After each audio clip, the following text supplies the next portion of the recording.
Let's define scaling as it pertains to entrepreneurship. For sure. And is scaling for someone who makes $200,000 a year in their business or $50,000 a year in their business, is it a different conversation or a different definition for someone that's trying to go from 10 million to 100 million, or the principle's the same? I view the principles as largely the same.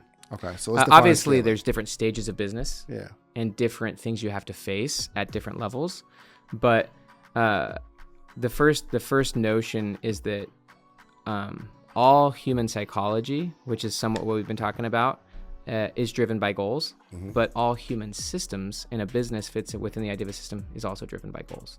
Okay. And so John Doerr, who's a billionaire venture capitalist, he said that a goal properly set is halfway reached.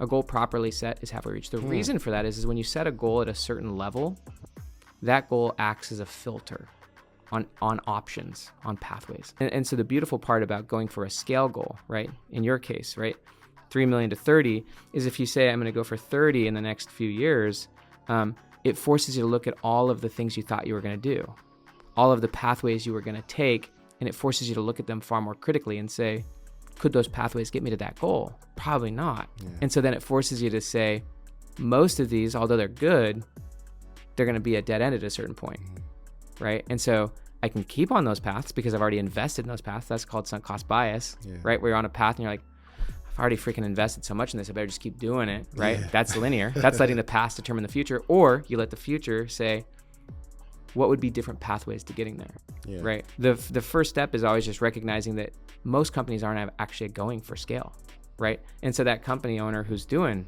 50,000, are they really going for millions? Probably not. Maybe Are they really going for it, or is it a distant thought, right? Are they actually, right? Is it actually a goal that they're solving, right? Or if they're at 50,000, are they actually solving, how do I get to 100,000?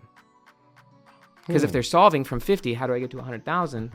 Those are different decisions than if they're solving, what does a million look like, from here, right? If they're going for 1 million in the next 2 or 3 years, that's going to be a different set of decisions, a different set of hires. They're going to have to make different decisions from 1 million than if they're saying, I'm going to just get to 100,000 and I'll figure out what's next from there.